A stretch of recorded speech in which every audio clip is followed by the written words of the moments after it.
Hello everyone, as always I'm Vlad Sparastoria and I know things about shooting. Today I'm going to introduce you to a very interesting piece, which also fits very well into some of the stories we've already told. This here is actually a wonderful example of a Mauser-Vergueiro 1904-39. It's yet another Portuguese rifle that we've managed to bring to the channel. It has a very interesting history which fits into not only the colonial landscape of Portugal, but also Portugal's contribution in the First World War. Because I don't know if you remember, but Portugal did take part in the First World War. But it's also connected to turbulent periods in Portuguese history, such as the fall of the monarchy and the transition through various dictatorships and military regimes to a republican period. But you know what? Before I tell you the story, let's fire a few shots just to warm you up.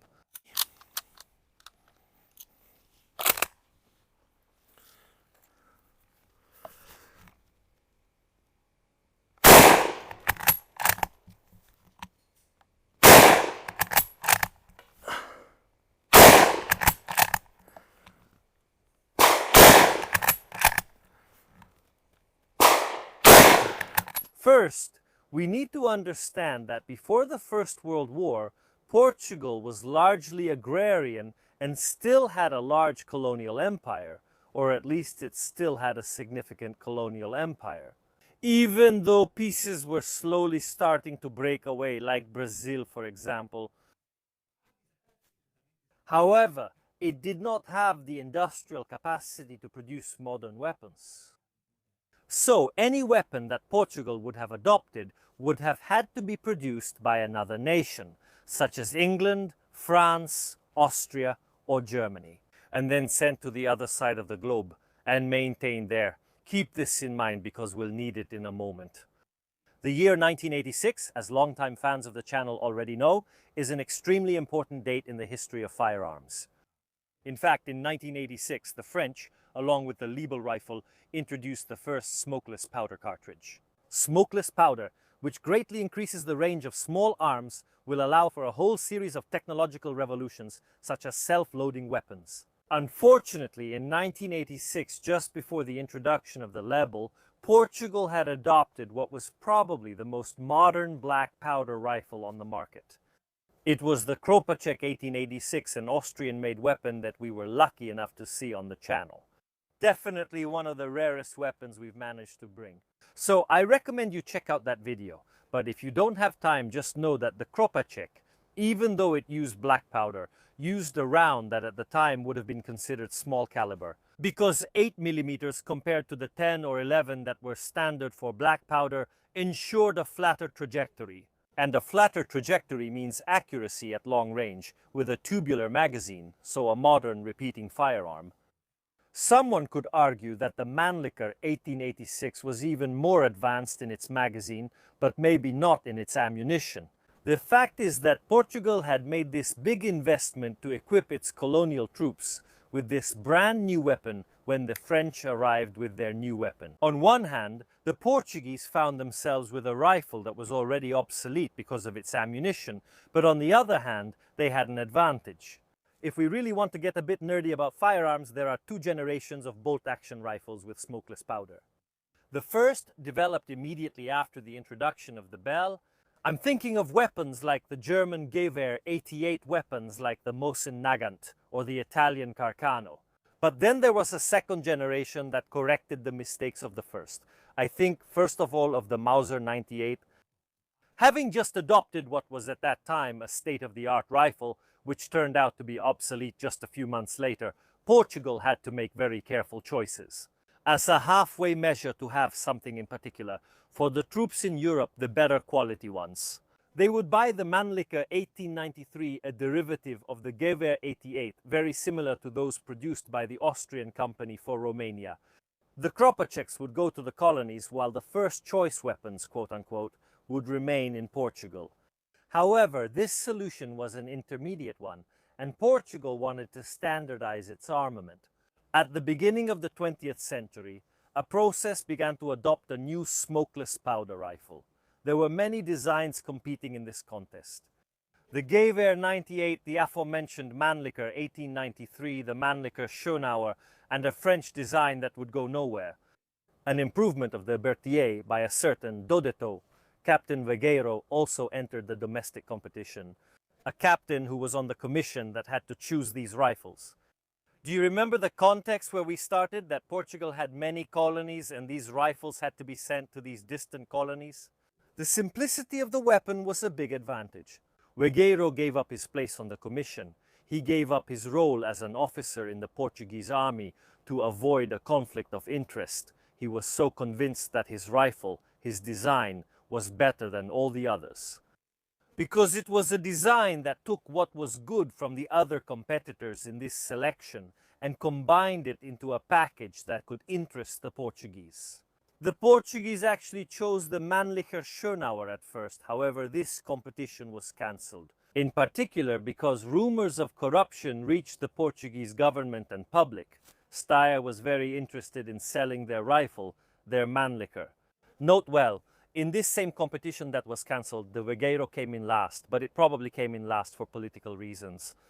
In the new competition that was announced, however, the politics changed drastically, and, most likely for purely political reasons, it was decided to go ahead and produce the only domestic design.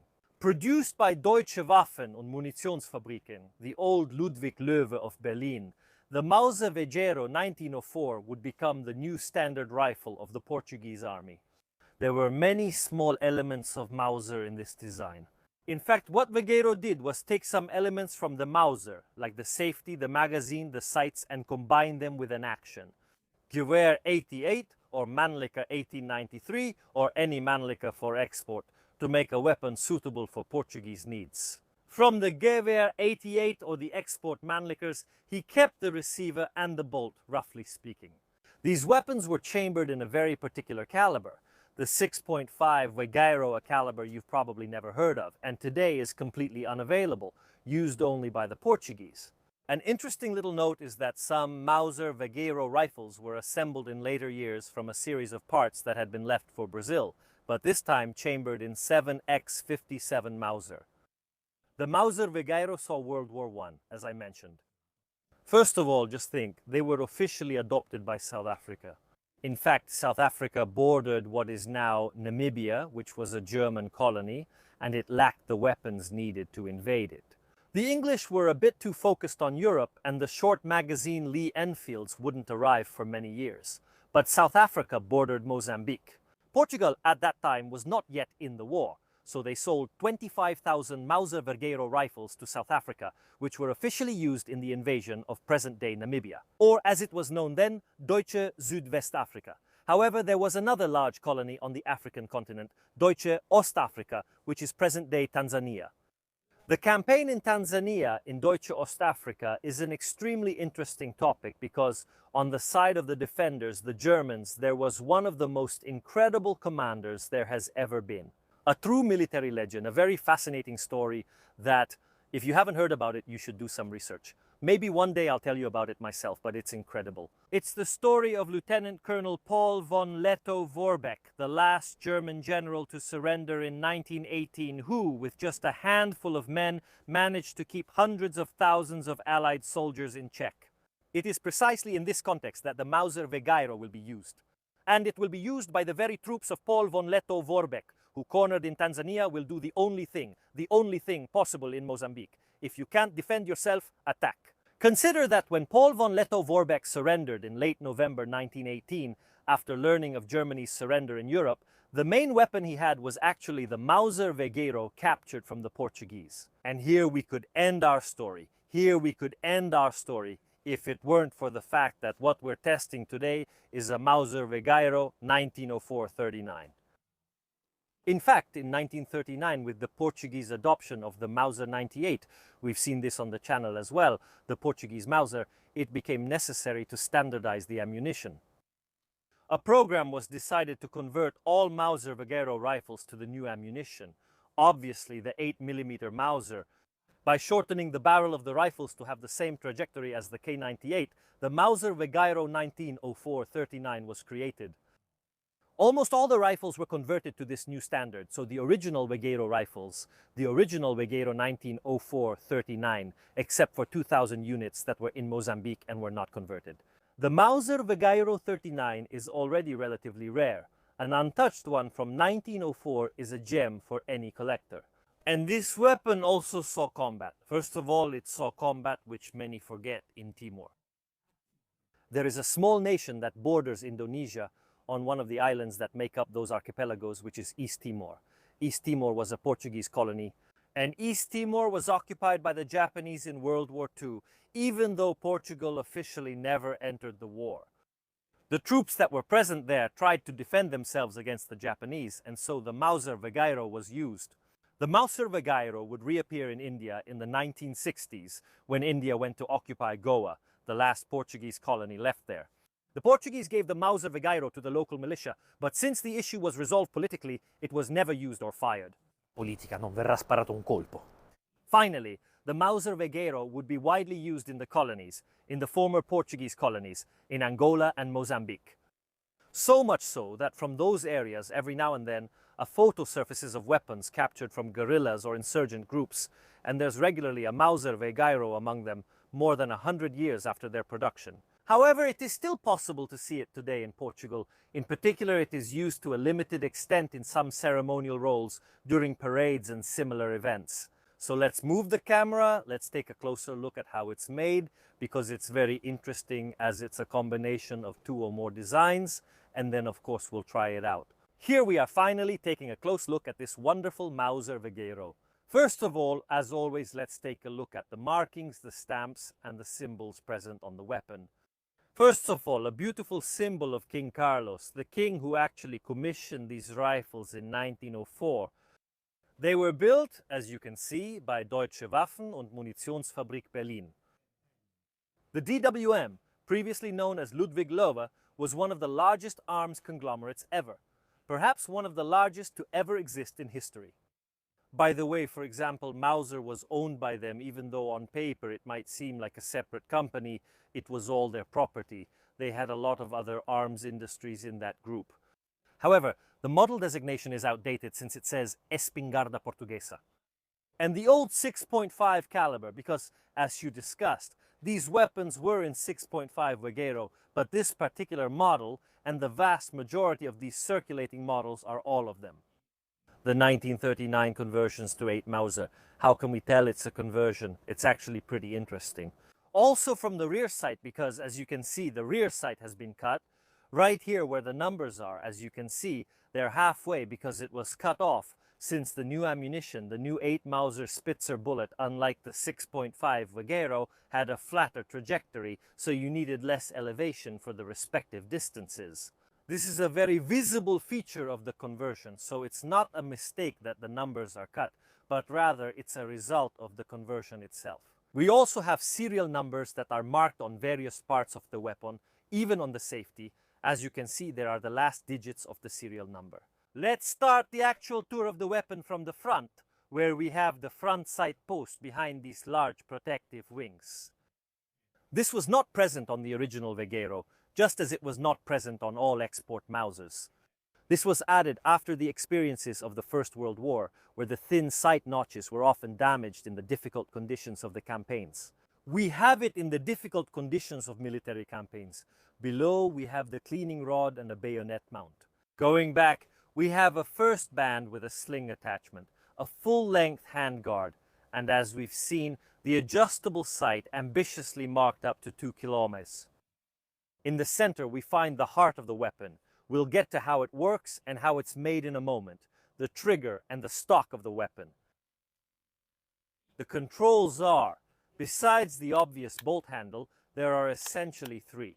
We have a safety, which, like the Mauser safeties, on the left allows the weapon to fire, while on the right, it blocks the trigger and prevents the cocking piece from moving forward. And by cocking it, you can press the trigger and fire. Obviously, we have the trigger. Then, typically as in Mausers, we have a lever that combines the ejector and also the bolt retention, so we have to pull it out to remove the bolt. Something that we will see very soon also in the trigger guard. We have this small button that, if pressed, allows us quick access to the magazine if we want, for example, to unload the weapon. As we said, this quick access to the magazine. Actually, it was one of the requirements in the specifications that the Portuguese had for their new rifle, especially to make it easier not only to unload the weapon, but also to clean the weapon. If you think about it, like the jungles where some Portuguese could find themselves fighting, or other tropical places like parts of Mozambique, a good cleaning, good access to the parts for cleaning the weapon is essential, really of fundamental importance. The safety, firing pin, and many other small details like the trigger inside as well. They really remind us a lot of all the Mauser 98S and perhaps more broadly the export Mauser 98S. I'm referring specifically to the rear sight. What is different though? Vergueiro is the bolt of the weapon, because the bolt is essentially a Gewehr 88 action. A weapon we keep mentioning for its significant influence on so many designs. Even though the Gewehr 88 itself wasn't very successful for reasons not really related to the action was developed by Louis Schlegel-Schlegelmilch, based on a previous action from the Mauser 71, which actually has little to do with what we mean by the Mauser action from the Mauser 93 onwards. A very interesting story that I hope to be able to tell you as soon as I get my hands on a Gewehr 88. Anyway, as you can see, the band compared to the Mausers is positioned much further forward. When opening the bolt, we don't have the typical long Mauser extractor, but we have two locking lugs here at the front of the weapon, and we also don't have the third locking lug on the bolt. Let's take it out so we can see this a bit better. So what you do is pull out this part and the bolt comes out. One last note about the weapon before moving on to the bolt. Now, I'm not sure if this is the weapon itself, a modification or what, but this elevator doesn't lock the bolt when the rounds are finished. We'll see this during the firing test. I'll be honest with you, at the moment I'm filming this video, I'm not sure if it's really a design feature. I swear, when I don't know something, I admit I don't know, I don't remember. I don't know if it's a design feature, something specific to this particular specimen, or the conversion. The bolt, as you can see, is very different from the classic Mauser 98, or in any case, the Mauser actions from the 90 series. Typically, it's missing the famous Mauser extractor, and it's also clearly missing the third locking lug, which is very well known on the 98 actions. The bolt head is a separate element that can rotate independently. As you can see, this part here is not a locking lug. It simply helps the bolt head, which doesn't rotate, to be properly aligned. During the rest of the movement, the extractor of the weapon, as you can see, is this one here. The extractor of the weapon, as you can see, is also serialized and matches the serial number with the other parts of the weapon. We can take a look at how the bolt is made. It's very clever, actually surprising in its simplicity. We can go ahead and disassemble the bolt by manually disarming the weapon here. As you can see, at this moment, the bolt head rotates because it is physically connected to the firing pin, which is now rotated. We can proceed in this way by rotating the head to remove the caulking piece, which, as you can see, is on a sort of screw, interrupted screw, the caulking piece with the safety. It vaguely resembles the Mauser from a distance, but it is definitely more simplified from this point of view. Now be careful if you want to do this, because the bolt head and the firing pin are under tension. We have to keep rotating it until it wants to come out.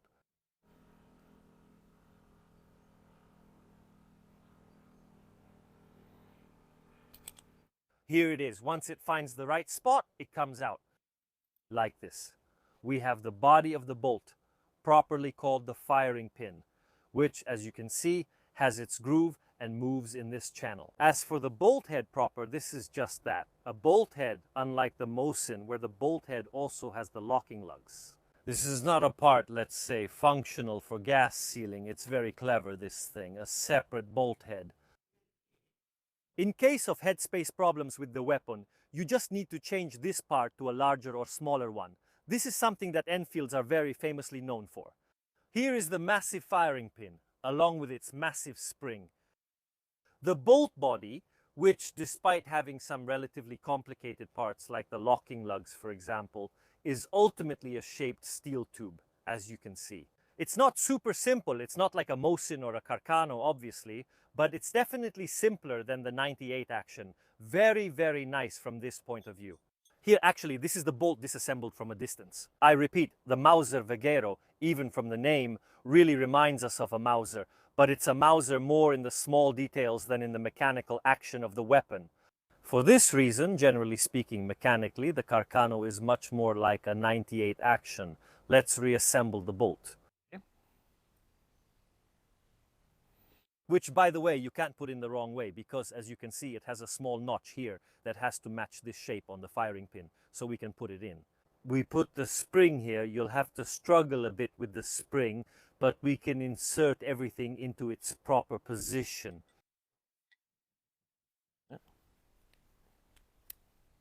Here it is. Let's rotate. Rotate the bolt head until the firing pin fits in here.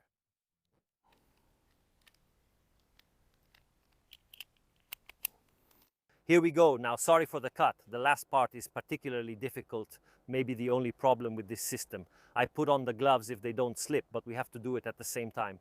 Now, the arming piece and the bolt head are physically connected, so I have to rotate them together. I can't just rotate the slider, otherwise it will detach from the arming piece. So I have to apply a bit of pressure and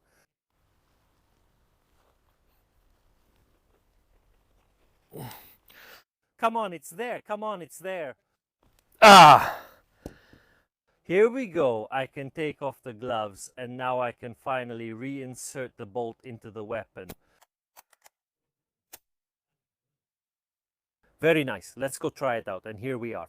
Back at the Ser di Spesa shooting range in the province of Pavia, where we're finally trying out this wonderful Mauser-Vergueiro. So, as we said, there are 8 Mausers. These are the ones converted in 39, so they use regular ammunition. What? They also use the regular Mauser stripper clips, which are great and work well, unlike clips like those of the Mosin in terms of handling, even just when loading. And doing these things is very much like the classic Mauser 98. That was also the purpose, but let's go try it. It's the...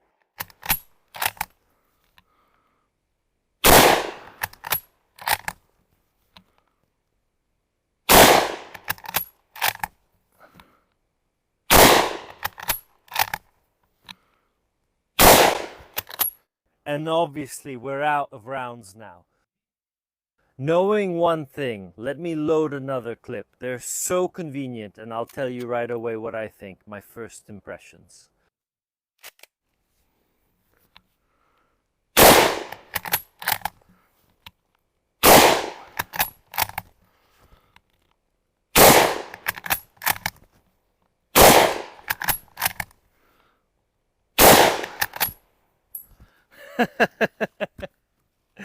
So,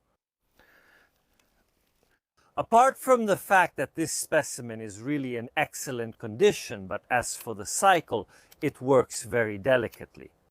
Very smooth. It works very, very, very well. And it extracts very well, even though it doesn't have the typical large Mauser extractor from 91 onwards. I mean, so also including the 98. I don't know if it's this particular model. Honestly, I don't remember. But the bolt closes even when it's empty. A nice thing that some bolt actions do is that they won't let you close the bolt if there are no rounds, giving you a sort of hold open that lets you know the gun is empty. The gun is generally a bit heavy, even though it's very well balanced. Overall, when it comes to ergonomics, Mausers are really fantastic.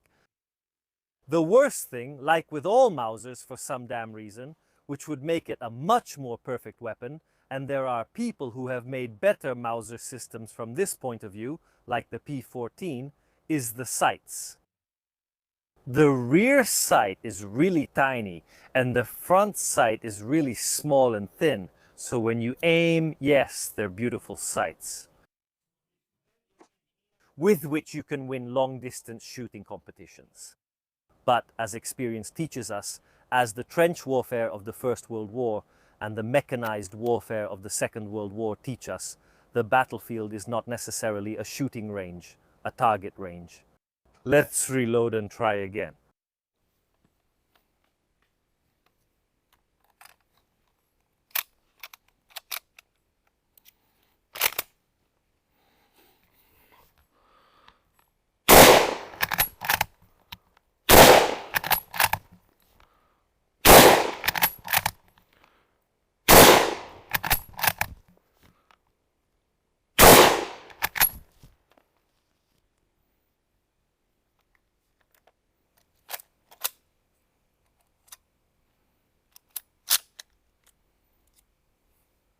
in your pocket, which is rare.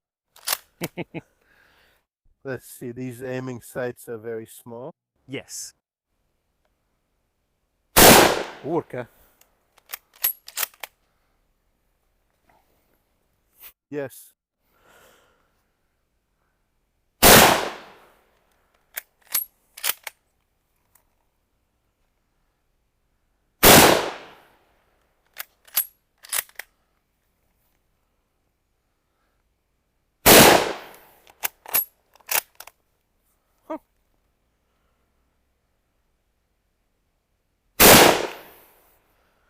So, Orlandi, your opinion, since you often shoot a lot of bolt actions, often with me, but also, unfortunately, you suffer from left-handedness. Do you have any observations? My right arm hurts.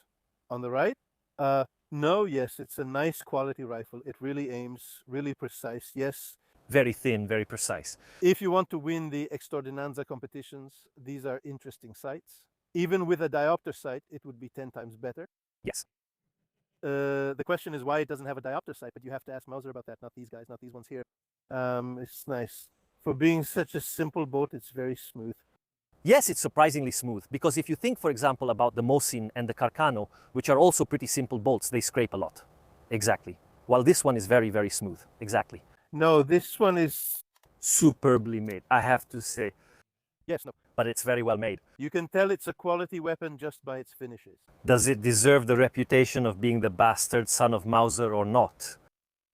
But if you're the illegitimate son who inherits the kingdom because you're better than everyone else, yes.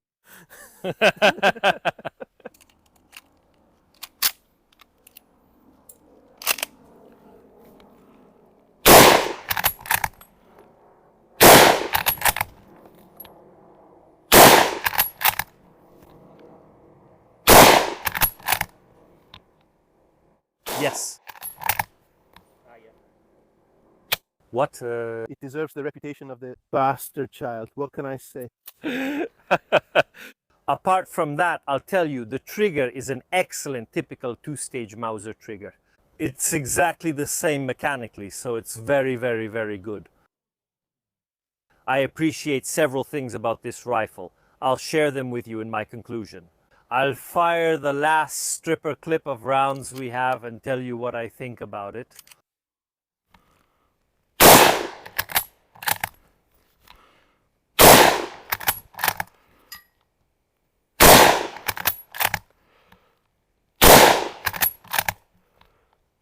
Thank you all.